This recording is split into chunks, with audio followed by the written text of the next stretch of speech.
External Affairs Minister Sushma Swaraj, NSA Ajit Doval and Foreign Secretary S. Jaishankar in New Delhi. Photo to New Delhi. India's External Affairs Minister Sushma Swaraj is expected to visit Dhaka later this month for a comprehensive review of relations with the key eastern neighbour, in a trip that is also expected to focus on Rohingya refugees fleeing Myanmar into Bangladesh, a development that has crimped India-Bangladesh ties.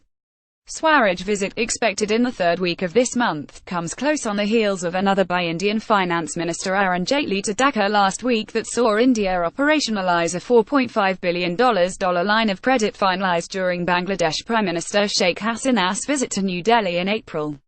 The $4.5 billion loan is the third to Bangladesh since 2010 and the largest ever to any country extended by India. The main item on Swaraj's agenda is chairing the Joint Consultative Committee meeting, which looks at all aspects of the bilateral relationship, from security ties to trade and cultural affairs. Ties between India and Bangladesh have warmed considerably since New Delhi ratified and signed a land boundary agreement with Dhaka in 2015 that had been languishing since 1974.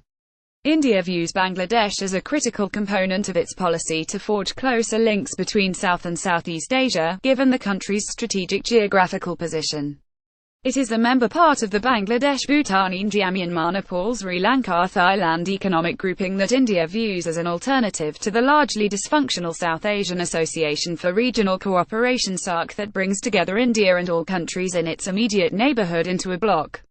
India's operationalism of the $4.5 billion line of credit last week comes against the backdrop of a wrinkle in ties, after New Delhi said it shared Myanmar's concerns over extremist violence in Rakhine State.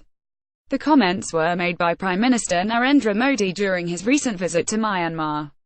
Bangladesh was reportedly upset by the move, with Dhaka's envoy in New Delhi conveying his country's concerns to the Indian Foreign Secretary.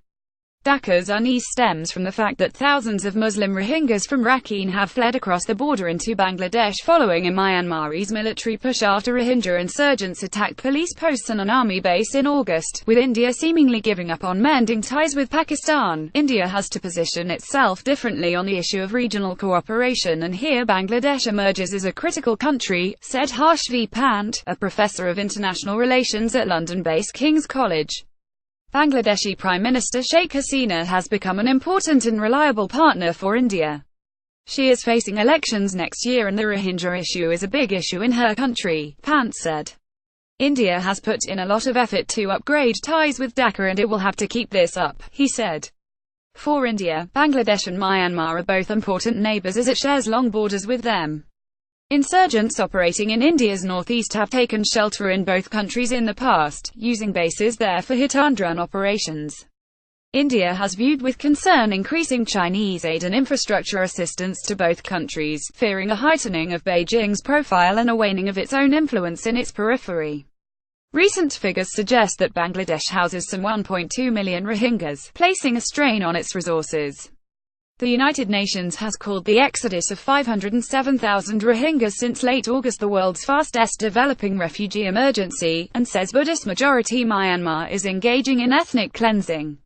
India, on its part, sent food aid last month to Bangladesh to help tide over the humanitarian crisis. Bangladesh is also one of the countries in India's periphery that has signed up for China's ambitious Belt and Road Initiative unveiled by Beijing in 2013, aimed at connecting China by land and sea to Southeast Asia, Pakistan and Central Asia, and beyond to the Middle East, Europe and Africa. India has been opposed to the project as one strand of it, the China-Pakistan Economic Corridor (CPEC), runs through disputed Kashmir. New Delhi had cited sovereignty issues while declining to be part of the international conference hosted by Beijing. At the India Economic Summit in New Delhi last week, Bangladesh Foreign Secretary Mohammad Shahid ul-Haq said sovereignty issues sometimes had to take a backseat to economic priorities. In the case of Bangladesh, we realize that sovereignty is important. We are geographically small and in order to overcome that limitation, we have to link ourselves with the rest of the world. One of the issues that we attach huge priority to is how to overcome our limitations. It is not by holding on to sovereignty issues but by opening up, Haq said.